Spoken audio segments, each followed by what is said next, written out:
say your name? Mr. Harrison. Clementine Rodicle. My name is Cameron Smith. My name is Madison Hollingworth. Okay. How do you consume music? Spotify.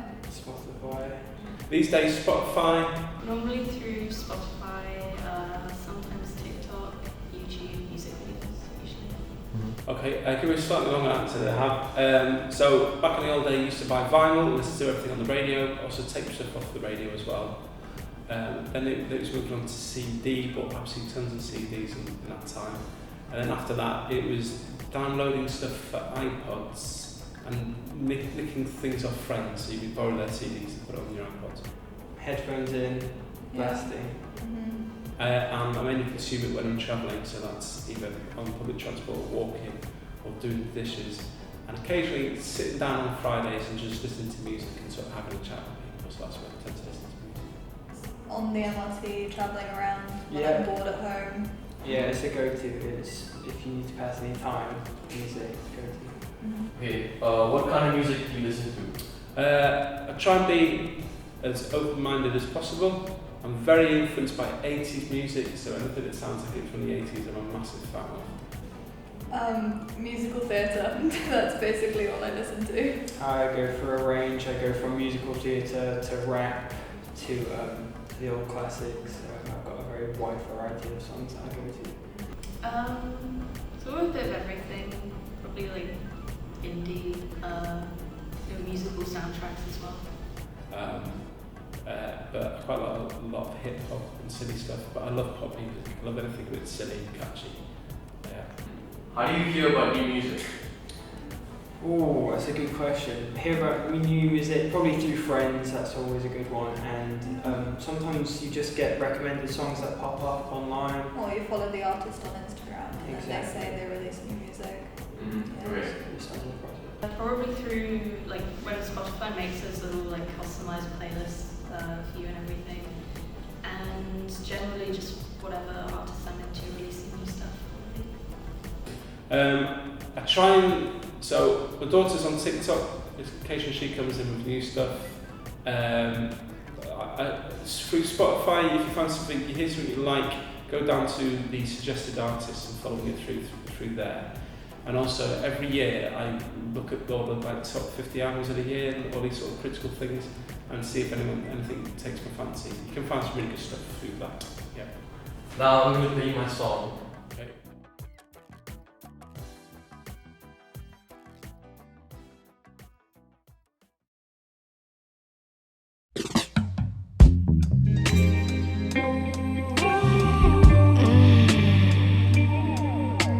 Damn, I don't even know who I was last night. It's just something about you.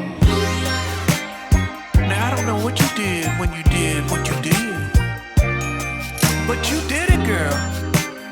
See, normally I don't stutter, but you did do it to me. Suicide. Throw my phone out the window, there's no player in me. Those days are through. Those days are over, baby. Oh, whoa, whoa, whoa. Wait a minute now. Sweet, sticky, thick and pretty.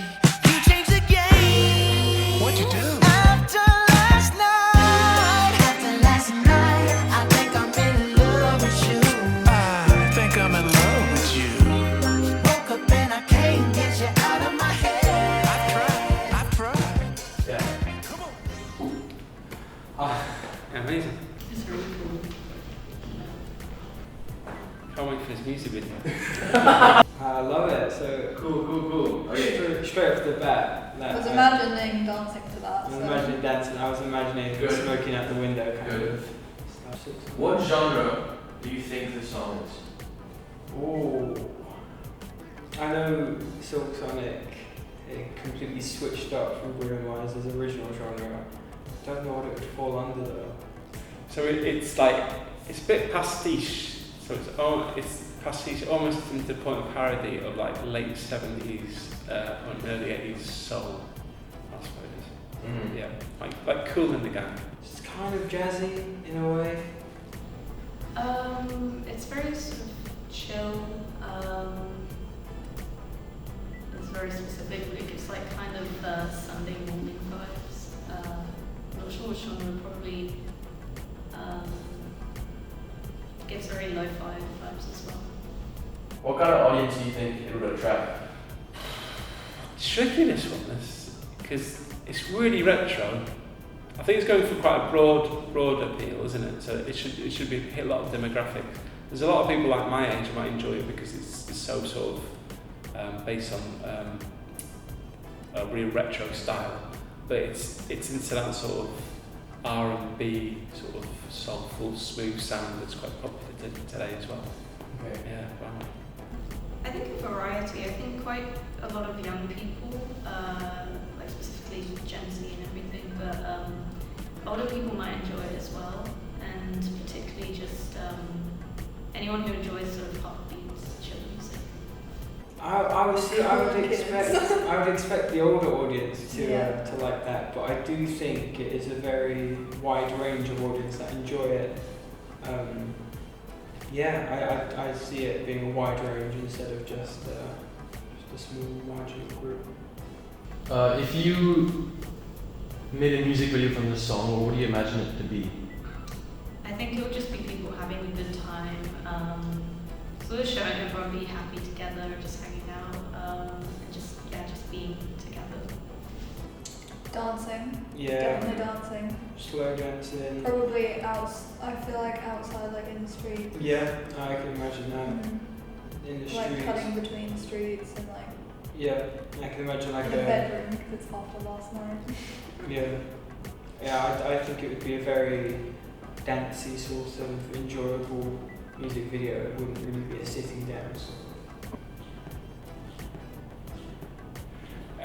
I can't. It's going to be sort of quite traditional in sort of like a man wooing woman type way from the 80s and stuff like that. However, you could have a lot of fun with it, like playing on those sort of stereotypes and images and making it a bit of a parody. But you have to be sort of careful.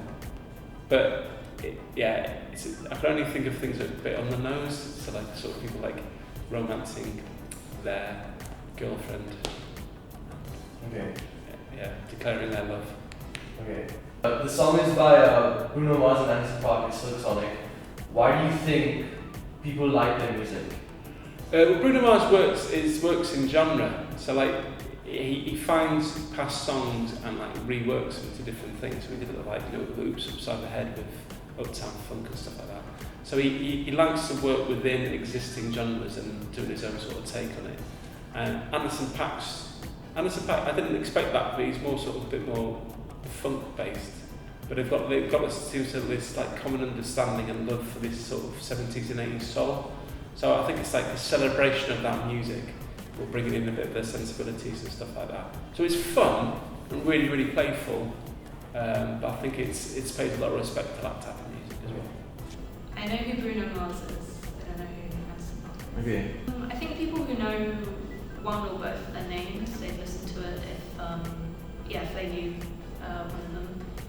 And I think just the combination of their vibes, I suppose.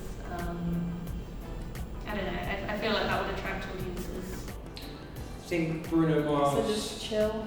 Yeah, and also I think Bruno Mars' history with some amazing songs brought a massive audience as well. So when he pairs up and completely switches up the style, and it's so unique compared to most other albums and songs that are, that you can listen to, I reckon that's what brings in the audience, how unique it is really. Awesome. No worries. Thank you. All right.